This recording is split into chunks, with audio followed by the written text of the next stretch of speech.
Ya estamos listos cuando quieran empezar. Sí, perfecto. Pues sí, son las 7 en punto y ya estamos aquí con una plática más, la segunda parte de la plática anterior que tuvimos, que estuvo súper interesante. Y bueno, la verdad es que hemos tenido súper buenos comentarios, Mónica, de todas tus clases. Hoy cerramos este ciclo, pero no se apuren, amigos, que vamos a tener un ciclo también súper interesante muy pronto, del que ya les avisaremos en unos días más. Pues les doy la bienvenida a todos los que ya están conectados en nuestra plataforma de Zoom y en Facebook. Y les recuerdo que la plática queda grabada en Facebook y en YouTube de la Keile. Ahí la podrán ver si quieren repetirla o si saben de alguien que no la pudo ver en su momento a esta hora, la podrá ver más tarde o cualquier otro día. Ahí se quedan grabadas todas las pláticas.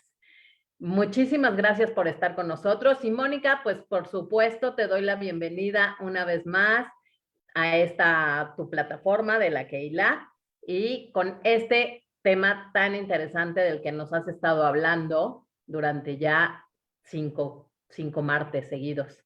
Entonces, te dejo el micrófono para que tú puedas empezar, ¿ok? Hola Anita, hola a todos los que me están escuchando. Me siento de verdad muy honrada y muy bendecida de estar otro martes aquí con ustedes. De verdad que no tienen idea lo que significó para mí estar con ustedes dando estas pláticas de Polonia y Lituania. Estoy muy contenta de concluir hoy este mini seminario, pero como ya les dijo Anita, estamos preparando más sorpresas para ustedes, para que les gusten, para hacer el conocimiento de la historia judía que sea parte de ustedes, porque para mí es esencial. Escuché algo que dijo el Chazon Ish, que antes de empezar la clase, y hoy en día que estamos, pues todos me imagino muy alarmados de toda la situación que está pasando en Eretz Israel, que le pido a Dios que pronto termine todo este ataque y que pronto esté todo bien. Les pido por favor que recen mucho porque todo está bien. Igual quedé con Anita, que al final de la clase vamos a hablar un poquito de por qué fue el día de ayer en Yom Yerushalayim. Le voy a dar unos minutitos para contarles. Y bueno, escuché un segundito que estoy teniendo acá un problema técnico, perdón.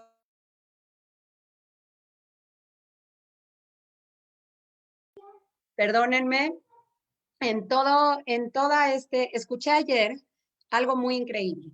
La Midá cuenta con 19 verajot, la última instaurada ya por nuestros benditos jajamín. Y las primeras 3 verajot aluden al pasado. Aluden que por el mérito de Abraham, por el mérito de Isaac y por el mérito de Jacob.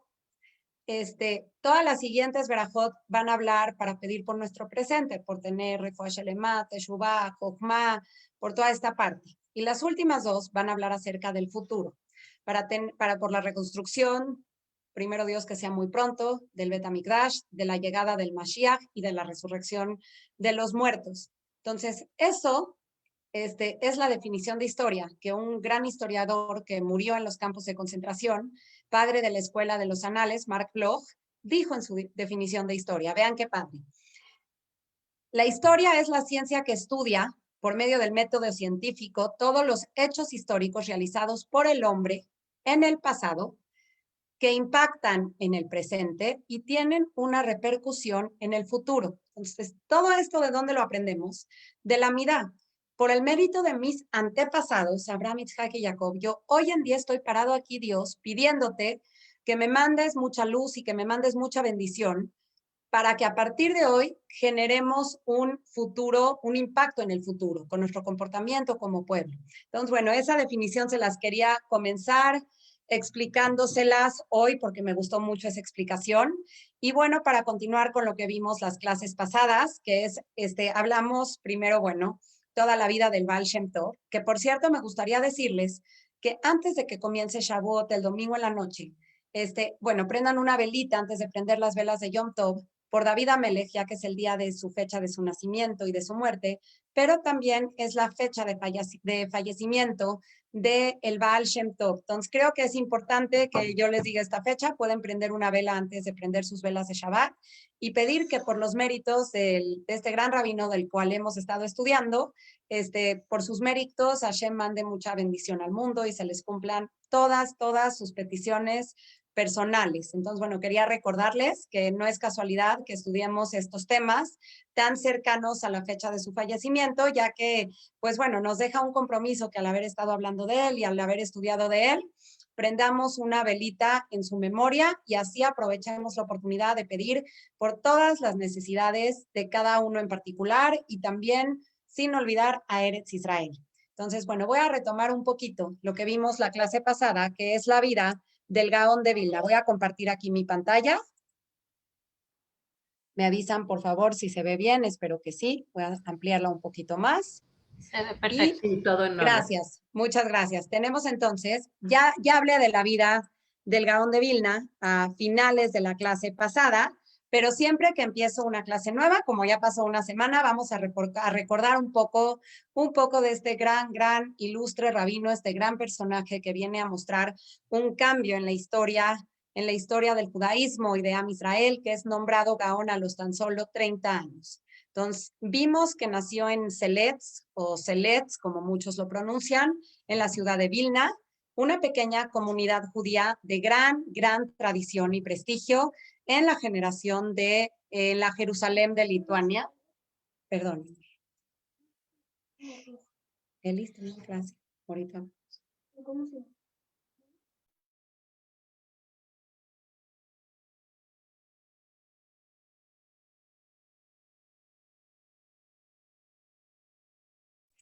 Perdónenme, es que uno de mis hijos no sabía que estaba en clase y se acercó a preguntarme algo. Una disculpa por interrumpir, perdónenme muchísimo por interrumpir esta transmisión. Les pido, por favor, voy a empezar nada más en un segundito, por favor.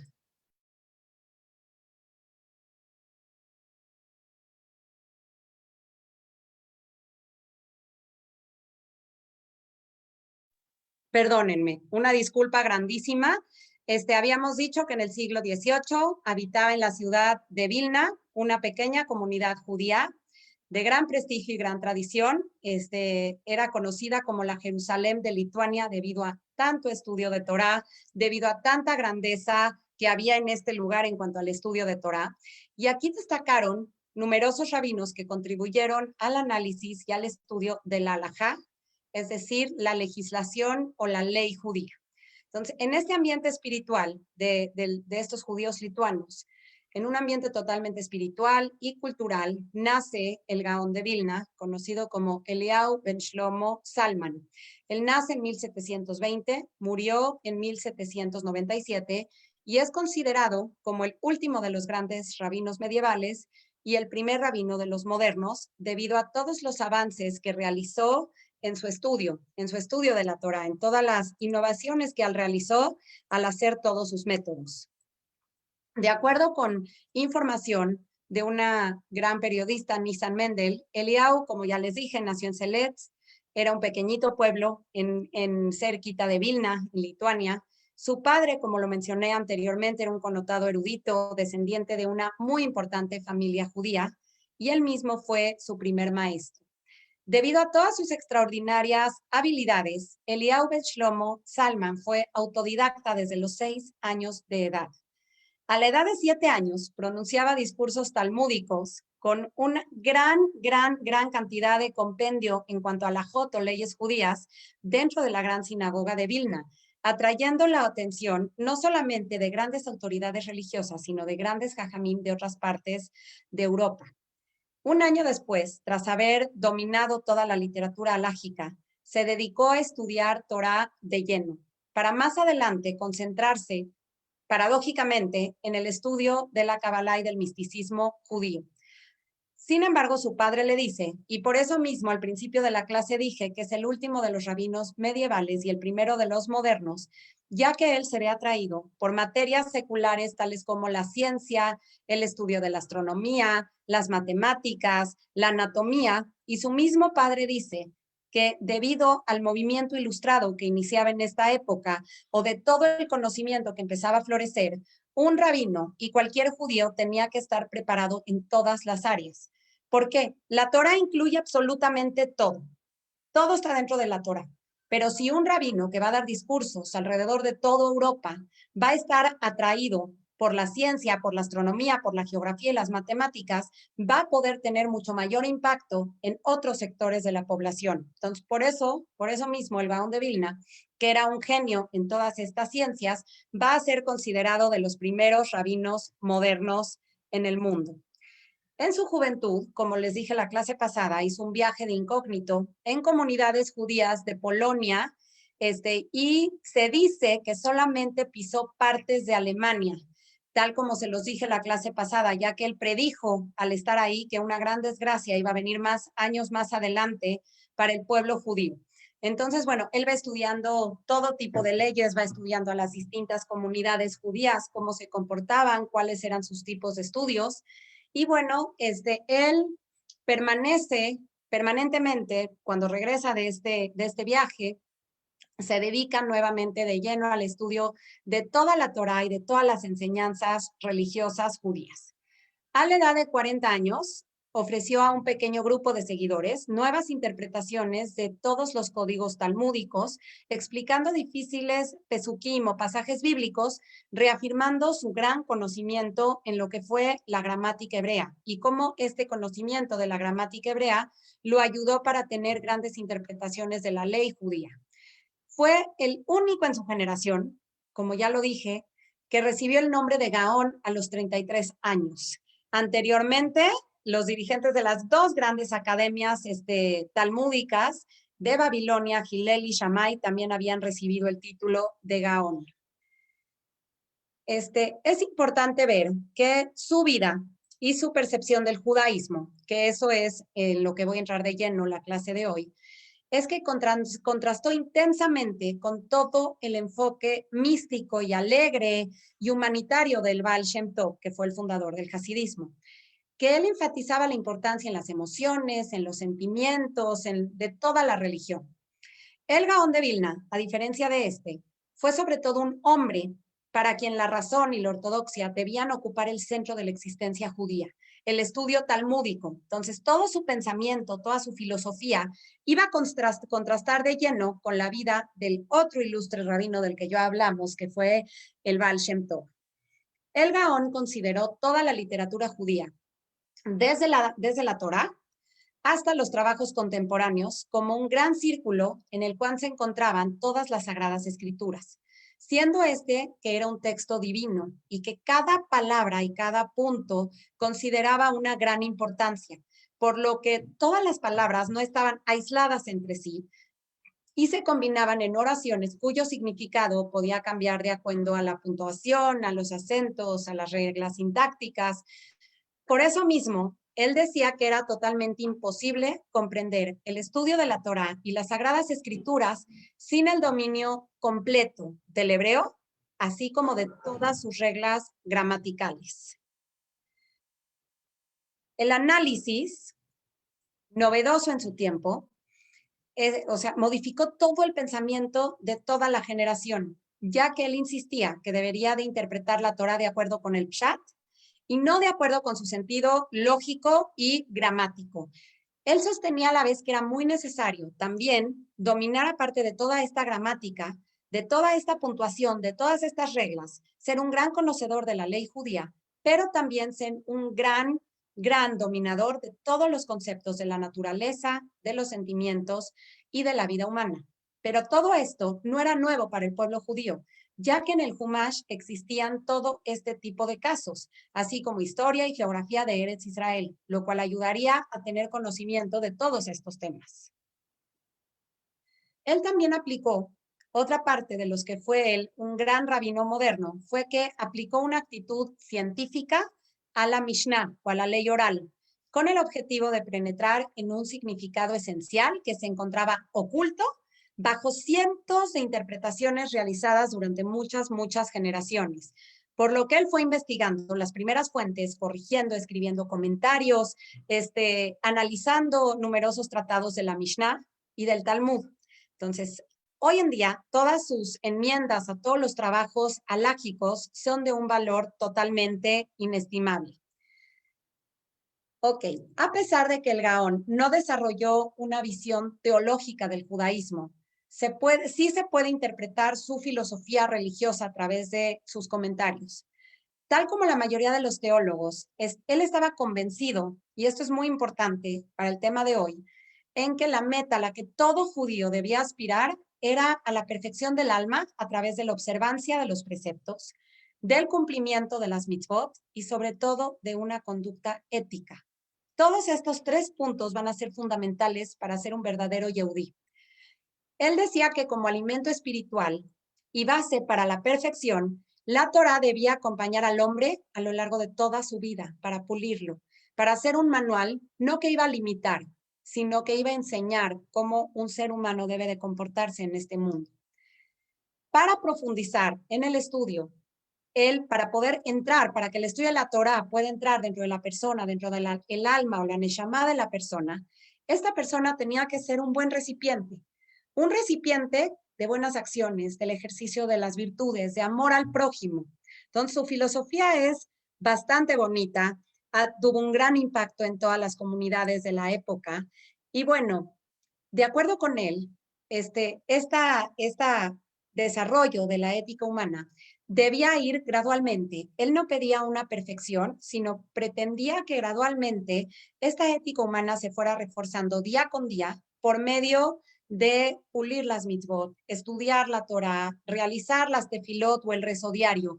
Todo esto iba a ayudar a penetrar y a lograr una mejor ética judía. A pesar de que su visión de la vida, de la naturaleza y del judaísmo era tradicional, esta visión comienza a reflejar una visión, se puede decir, muchos lo dicen como liberal, yo la podría llamar más moderna. Empieza a fijarse en los sentimientos humanos, en el pensamiento del hombre, en el control mental. Sin embargo, ciertos pasajes de su trabajo revelan que en ocasiones él era intolerante y se inclinaba mucho a las prácticas ascéticas. Entonces, podemos ver aquí como una visión contrastante o ambivalente, en la cual es evidente también en su actitud a la filosofía, a través de la cual él manifestaba un gran respeto por la fuerza de la razón y también expresa una gran lealtad incondicional a toda la tradición rabínica que viene atrás de él. Por eso mismo, va a ser otra parte importante por la que va a chocar con el pensamiento jasídico. El Gaón de Vilna destacó por todo su fervor religioso, por un amor a la Torá que era nato, que era puro. Observó cada precepto de los códigos de leyes judías con mucha severidad, cumpliéndolas con prácticas pues ya descartadas para la mayoría de los codificadores. Llevó una vida ascética dedicada al estudio, a la disciplina, que lo hacen pulir su ética de una manera totalmente racional. Y es por esto que parte de su movimiento se llamó racionalismo tradicionalista ortodoxo. Y bueno, él reafirmó que el hombre debe de disfrutar lo necesario también para lograr un bienestar físico, porque ya que se necesita un buen físico y una buena condición física para tener una buena calidad espiritual. Nuevamente vemos que tiene una gran insistencia en toda la conducta ética y él habla de cómo debemos evitar muchos vicios, no meternos jamás en cosas de las que sea difícil salir o no comer de más o no tener exceso goce del alcohol. Él viene a dar toda esta parte, pero también viene a dar vicios emocionales, vicios del alma, como la envidia, la calumnia y gran parte de sus tratados van a venir a reafirmar cómo un ser humano va a venir a tener que dominar su yetzer hara o su instinto del mal para quitar todos estos sentimientos y así poder ser un gran recipiente en donde la Torah pueda penetrar dentro de la persona en un recipiente limpio, en una persona con conducta ética y con conductas morales. Ahora sí, vamos a empezar el tema central de la clase. Tras ver toda la filosofía del Baal Shem Tov y del Gaón de Vilna, A mí me es imposible comprender cómo estos dos grandes personajes, que son dos tzadikim, van a venir a enfrentarse en una lucha y en el que cada uno más que el otro pide amor al prójimo, sin embargo no aceptan la otra corriente. Entonces vamos a ver aquí de qué se trata esto. Y antes de cambiar de tema, me fascinaría ver si ustedes tienen alguna pregunta hasta este momento o les gustaría que les conteste dudas. Estoy feliz de hacer aquí una pausa. No hay preguntas, Mónica. Perfecto. Entonces, continuamos.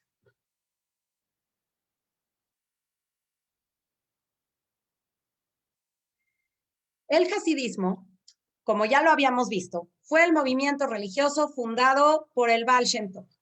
Entonces, si bien hoy en día se puede observar que todo el hasidismo, como un movimiento ortodoxo del siglo XVIII, fue un movimiento renovador.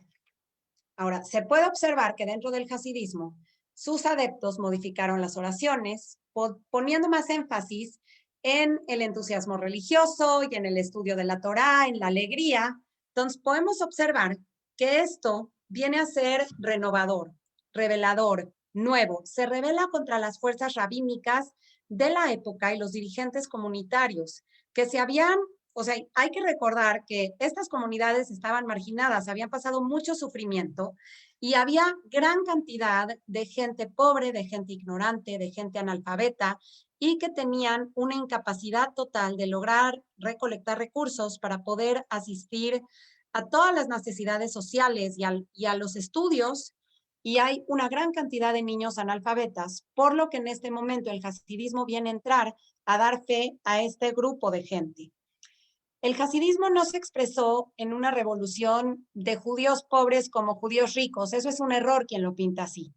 Pero sí fue una ideología, el hasidismo, que tenía un gran sentido humanitario, un gran sentido social, que buscaba satisfacer y dar lugar a todas las necesidades emocionales y necesidades espirituales de estas masas judías que no solamente estaban empobrecidas, sino que estaban lastimadas por tanta violencia que ocurría en estos lugares, en estas zonas, pogroms, por lo que en este momento se trae a una serie de reformas en cuanto a la organización social que manejaban las comunidades polaco-lituanas y en Europa Oriental, y viene a ser una revolución en toda esta parte. Entonces podemos observar que el hasidismo viene a afectar toda la estructura del gobierno interno de las comunidades presentes que llevaban pues desde el año 1500 manejándose con cierta estructura, con ciertas reglas, con ciertas alajot también, por lo que su forma de organización social en una comunidad hasídica va a venir a chocar con la organización de la Keilah, de una organización comunitaria, ya que toda la organización hasídica va a venir a girar en torno al Rebbe o al Tzadik.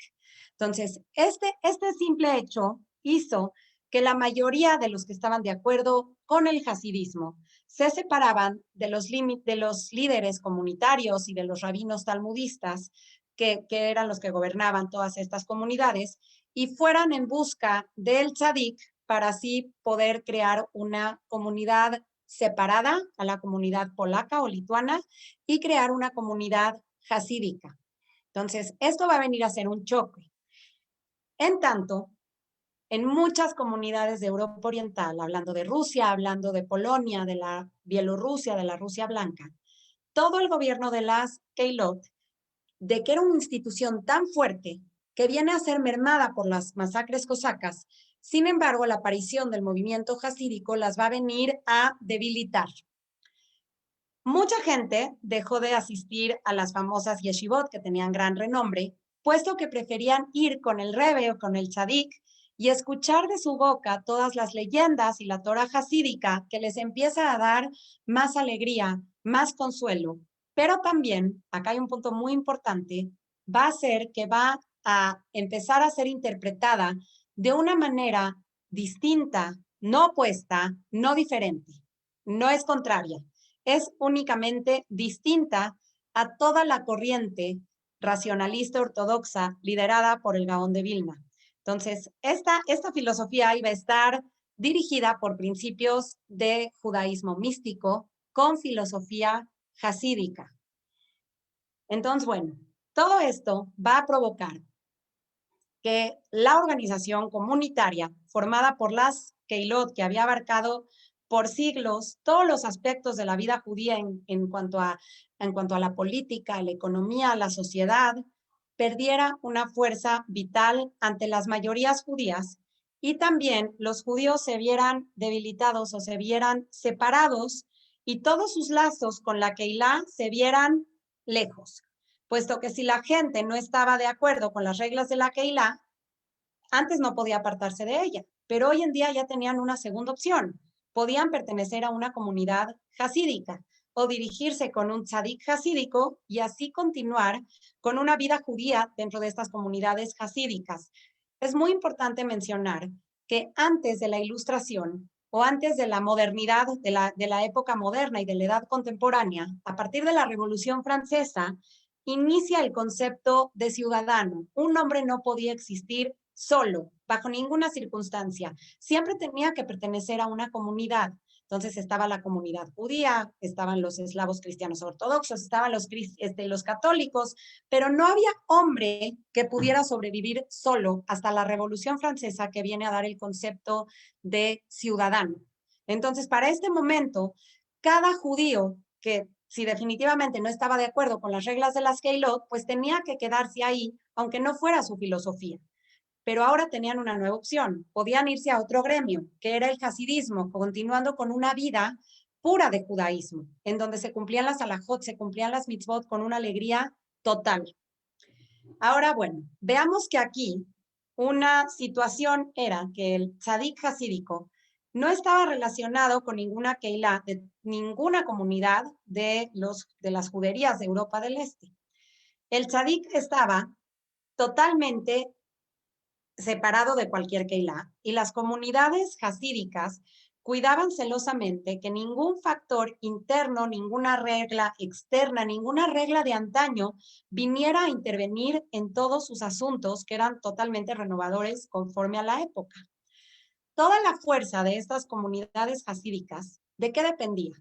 Únicamente de la influencia de este líder o de este tzadik, y toda esa influencia de este tzadik con las masas, con la gente, con la sociedad. Entonces, a través de su capacidad de liderazgo, de oratoria, de poder transmitir toda la filosofía divina, toda la enseñanza de la ley divina, de la palabra de Dios, pero también de su talento para curar a la gente. Hay que recordar que el tzadik tenía poderes curativos, no solamente físicos, sino también espirituales. Y también del cumplimiento de cada una de sus bendiciones para con el pueblo. Entonces, cuando había mujeres que no podían embarazar o que tenían problemas con la educación de sus hijos, en todo momento ellas se acercaban con el rebe jasídico y pedían de sus bendiciones, o a veces les otorgaba un camea o amuletos o segulot, en donde ellas o cualquier persona comenzaba a sentir una paz nunca antes vista. Entonces, por todas estas razones que yo les vine a dar y todos estos puntos, se puede comprender por qué surge un movimiento de oposición al hasidismo que es conocido como la Itnakdut. Es un rompimiento de la comunidad. Ya hay otra opción. Entonces, todos los principios de la Itnakdut están basados en el estudio del Talmud, en el estudio de la Torá, en las tefilot de antaño que habían impuesto los jajamim de Europa del Este, del cumplimiento muy estricto de cada uno de los preceptos de la Torá y del Talmud. Entonces, ante esta rigidez del movimiento racionalista, tradicionalista ortodoxo, va a haber una confrontación con todo el misticismo y toda la alegría del hasidismo. ¿Ok? Entonces, bueno, ¿cuándo empieza esta lucha? Vamos a hablar en términos históricos. A finales del siglo XVIII, a finales de 1700. El hasidismo ya tenemos que ya se había propagado en Polonia y en Lituania y en otras partes de la Rusia blanca, llegando por Bielorrusia, y tenemos que comunidades enteras comienzan a adoptar esta hermosísima corriente y empieza a dar sentido de vida a muchos judíos de estos lugares.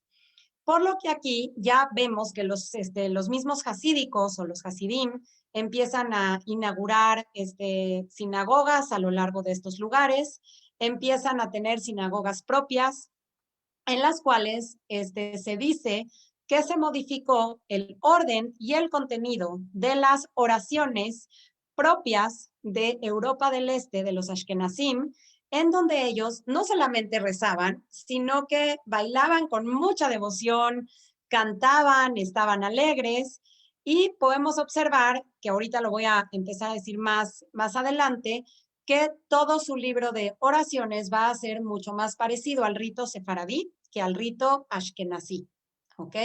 Entonces, bueno, la campaña contra los hasidim, ¿cómo inicia? ¿O por qué inicia? Inicia en el año 1780, me parece, en la ciudad de Vilna. Como ya les dije, Vilna era conocida por su gran cantidad y contenido de Torá como la Jerusalén de Lituania. Era el centro más importante de la región, el centro religioso más importante de la región. Y bueno, podemos ver que aquí corría la tradición racionalista ortodoxa, que se basaba en el estudio del Talmud como base de todo el judaísmo. Y ellos empiezan a estar en desacuerdo y a confrontarse con todas estas ideas innovadoras y místicas del hasidismo.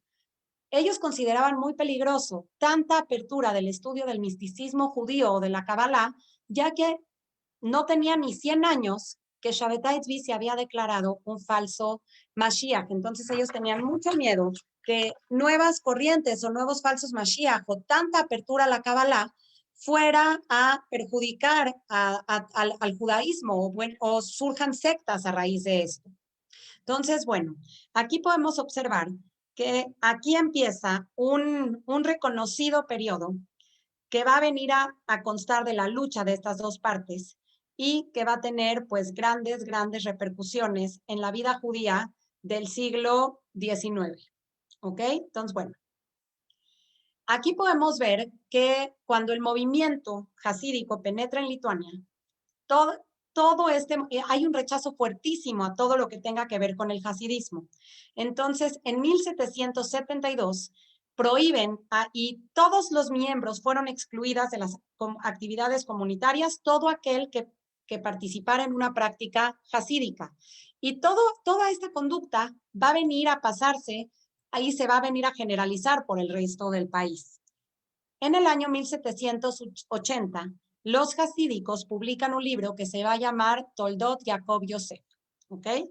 Escrito por un gran rab hasídico que va a incluir principios del movimiento y material polémico para este otro movimiento racionalista.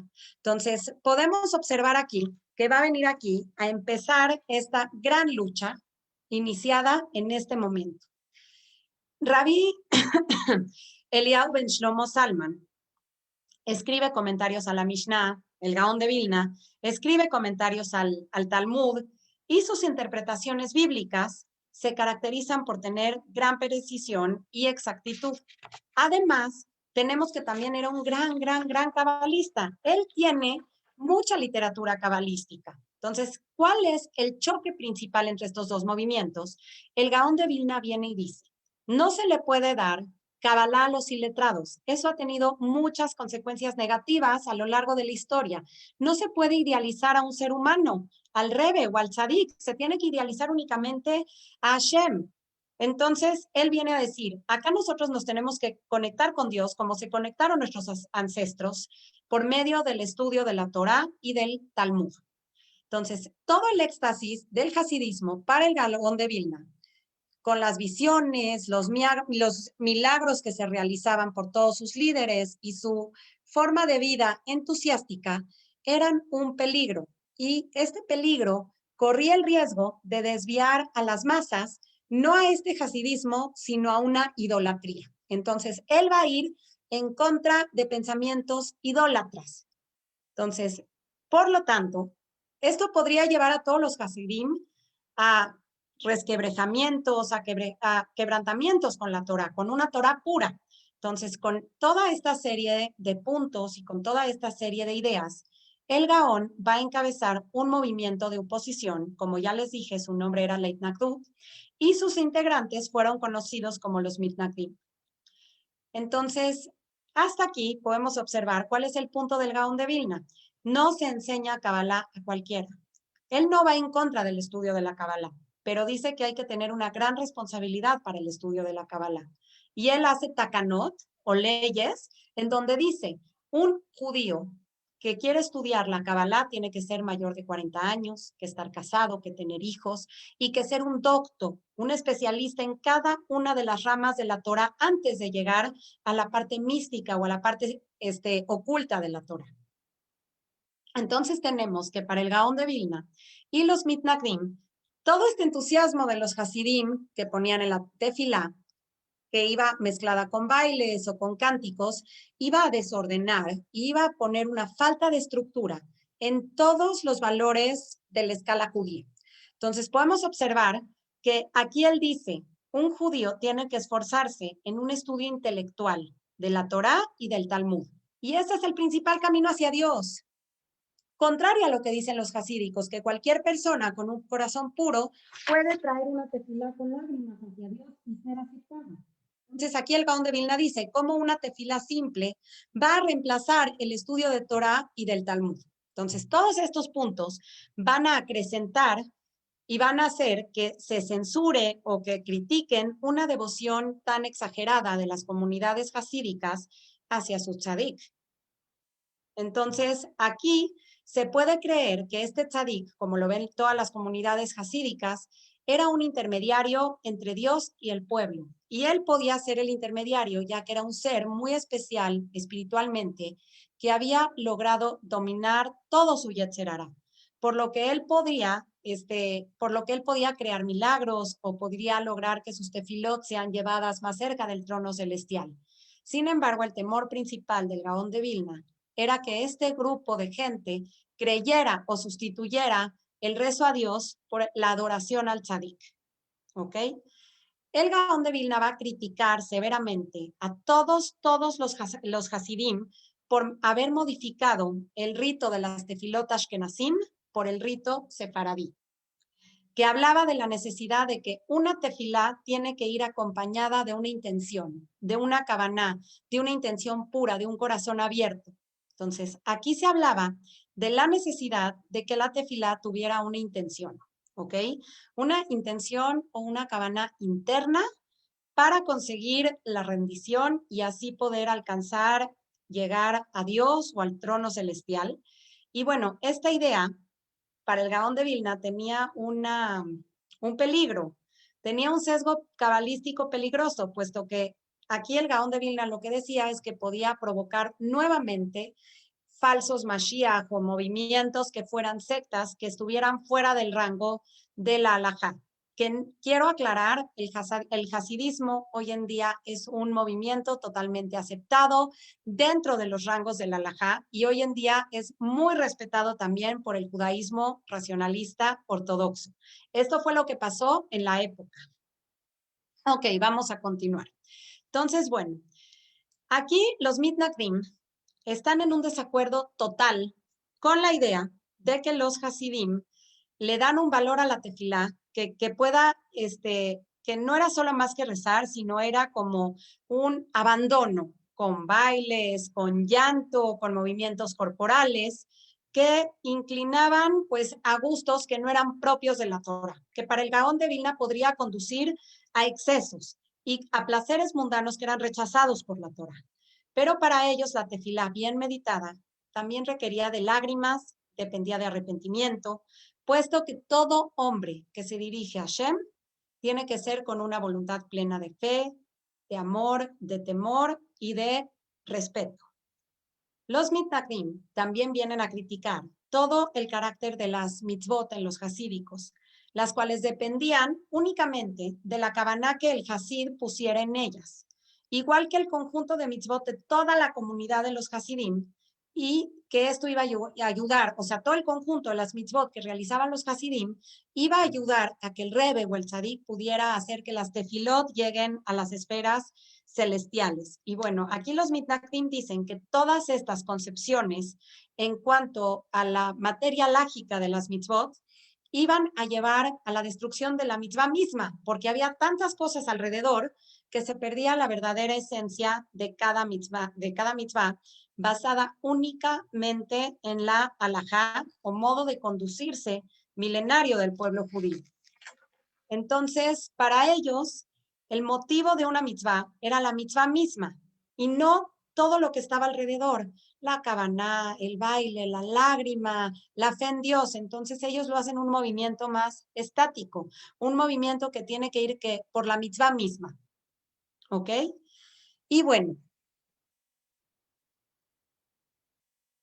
por todas las razones que yo les acabo de mencionar y les acabo de contar, el Gaón de Vilna, apoyado por su grupo de seguidores conocidos como los Mitnagdim, se concluyó a que tenían que proclamar un jerem, una ley del hielo contra todos los hasídicos o todas las comunidades hasídicas, a las cuales se les consideró como excomulgados de la comunidad. Entonces, este jerem que prohibía, pues, mantener relaciones, amistades, matrimonios con todos los hasídicos. Y a la vez, los hasídicos, con este rechazo, pues dijeron, no es justo. Entre judíos tiene que haber amor al prójimo. Entonces, aquí viene a ser como un ataque que viene a su máxima culminación y dicen, ¿cómo puede ser que entre judíos se llegue a la ley del hielo? Si el propio Bet HaMikdash fue destruido por odio gratuito, por Sinat Hinam, ¿qué es lo que estamos haciendo? Dos grandes comunidades de judíos que quieren venir a cumplir, que quieren estar cerca de Dios, están en contra. Entonces, bueno, aquí empezamos a observar que las yeshivot lituanas y polacas tradicionales sí habían perdido muchísimos alumnos para todas sus yeshivot, puesto que los hasidim acudían a estudiar Torah únicamente alrededor del tzadik. Entonces el Gaón de Vilna y los Mitnagdim se lanzaron a la tarea de fundar más yeshivot modernas, como yo les conté, que ofrecían programas de estudio impresionantes, no solamente en materia de Torah, sino en conocimiento del mundo, en geografía, en matemáticas, en arte, elevando el nivel educativo e intelectual y dando una capacitación a sus estudiantes, convirtiéndolos en la innovación educativa más radical que existía en Lituania hasta este momento. Entonces tenemos por eso que el renombre de todas las yeshivot lituanas viene de que ofrecían un nivel educativo descomunal. Esta yeshiva del Gaón de Vilna iba a preparar a sus talmidim en cada uno de los aspectos, a ser líderes en cada uno de los aspectos de la vida, tanto en ciencias como en Torah.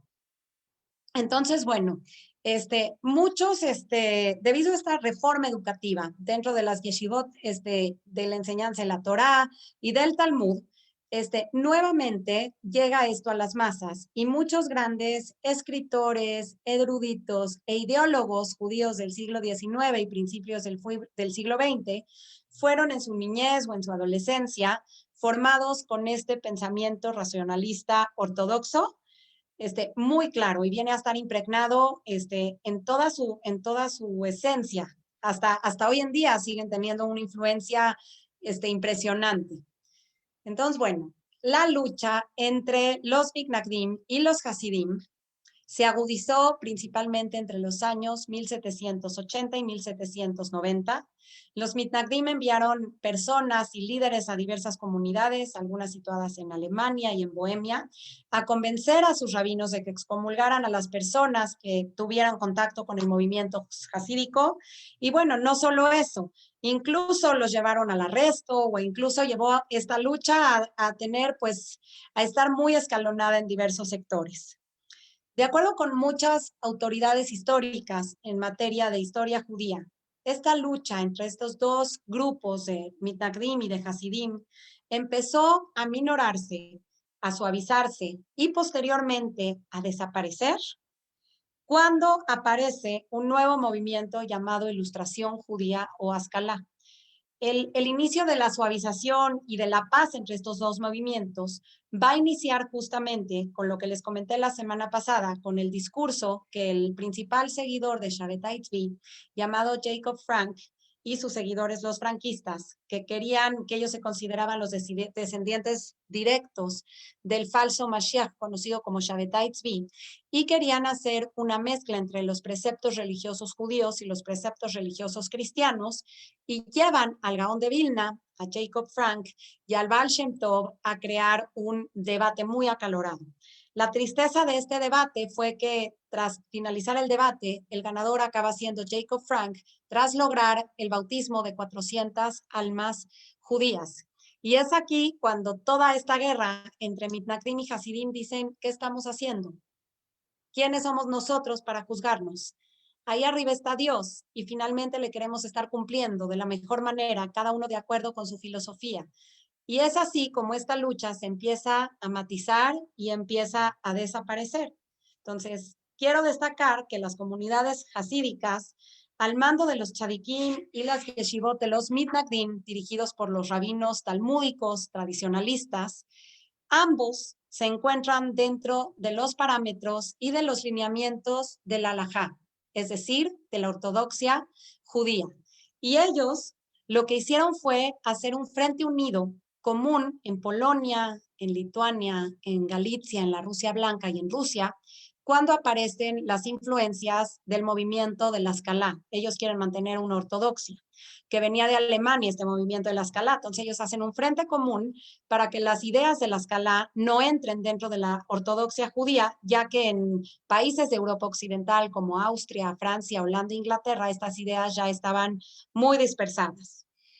Puedo decir, para concluir, que los Hasidim y los Mitnagdim de Polonia y de Lituania, al ver que se venía un movimiento que iba a abrir y desvincular al judaísmo de su ortodoxia, de su shtetl, de su gueto, de sus círculos cerrados, de un autogobierno mantenido por siglos que habían sido el factor de supervivencia y continuidad del pueblo judío, tienen que unirse y tienen que ver que cada uno quiere servir. Y bueno, con estas propuestas de relacionarse en diversos aspectos de la vida cultural y social del mundo gentil, tanto los Hasidim como los Mitnagdim deciden unirse y asentarse sobre sus bases tradicionales, formando una brecha que separó el desarrollo histórico de comunidades milenarias judías de toda la Europa oriental, es decir, Lituania, Polonia y Rusia, y también de Europa occidental, tales como Alemania, Austria, Francia, Holanda e Inglaterra, y esto va a perdurar por todo el siglo XIX. Entonces, podemos observar que el siglo XIX va a ser el siglo en que esta lucha termina y en que ellos tienen que hacer un frente común para mantener la ortodoxia judía como fuente de supervivencia del pueblo judío, de la ley judía, y aparte cuidar que todas las tradiciones y la halajá sigan siendo el pan de cada día en toda la vida judía. Y es aquí cuando yo doy por terminada esta última sesión de este mini seminario o mini curso. Realmente quiero agradecerles a cada uno de ustedes por todos sus increíbles comentarios, por todas las preguntas que me hacen llegar, ya que me ayudan muchísimo. Y bueno, aquí voy a frenar un momentito para ver si quieren hacer alguna pregunta o algún comentario. Y nuevamente, muchísimas gracias por todo. Gracias a ti, Mónica. La verdad es que son temas súper interesantes y aunque uno tenga un poquito de conocimiento, tú has logrado ampliar todo esto para que nos sea mucho más claro. No veo preguntas aquí en el Zoom, pero tengo en Facebook, bueno, son más que nada felicitaciones, como siempre, muy interesante, nos dice Sara Levy, excelentes pláticas. Felicidades, Mónica. O sea, son muchas felicitaciones. No tenemos preguntas. Yo me imagino que, pues, que está claro o ya preguntarán un poco más tarde. Lo que me gustaría ver ahora, Mónica, es si podemos poner este video que nos dijiste para aclarar un poquito el conflicto que está pasando ahorita en el Medio Oriente, aunque se nos salga de tema, pero creo que es importante por la situación. Creo que es muy importante. Antes que nada me gustaría recordarles que hagan tefilot por Israel. Cada rezo, cada verajá hace una diferencia para nuestros hermanos judíos. Y también me gustaría decirles que el día de ayer se festejó 28 de Iyar, que fue el tercer día de la Guerra de los 6 días, lo que fue Yom Yerushalayim. ¿Qué es Yom Yerushalayim? Es un milagro. David Amelech estableció en su reinado la capital de Jerusalén como parte de su corte.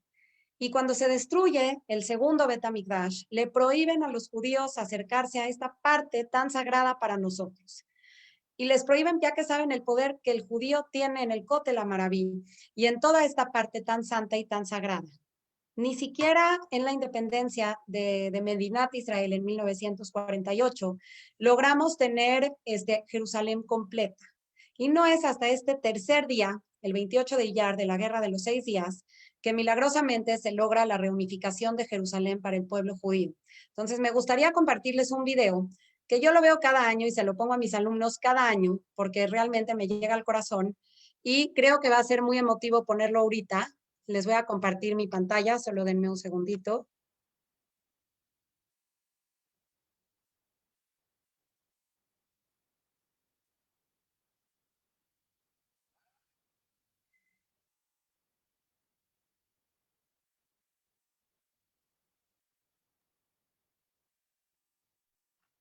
Ya va a empezar el video.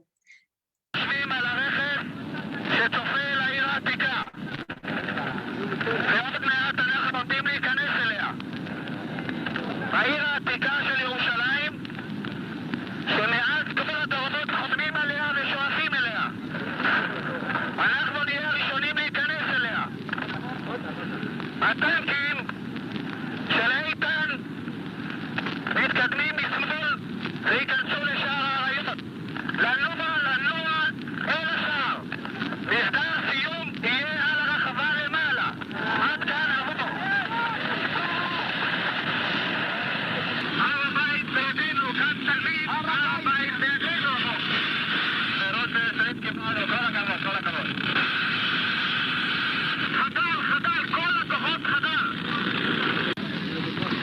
אני יורד ברגע זה, אני יורד במדרגות אל הכותל. אינני אדם דתי, מעולם לא הייתי, אבל זהו הכותל, ואני נוגע באבני הכותל המערבי.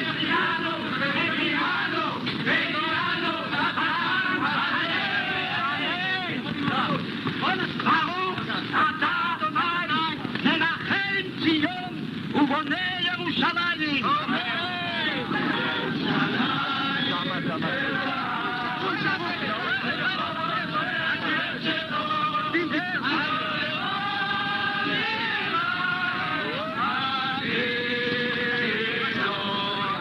לשנה הזאת בירושלים הבנויה.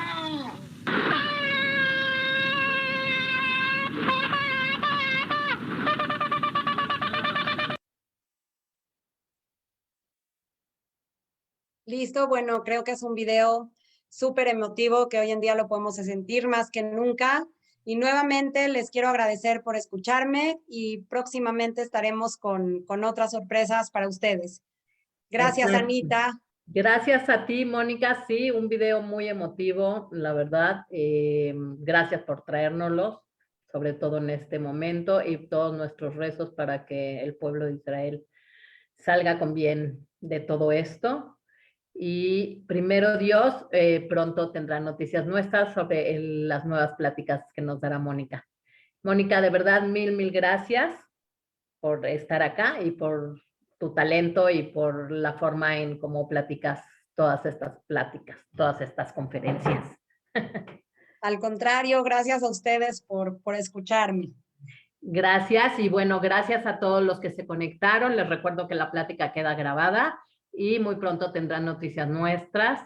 La plática está en Facebook y en YouTube. Muchas gracias. Y gracias a ustedes. Gracias. Bye. Bye.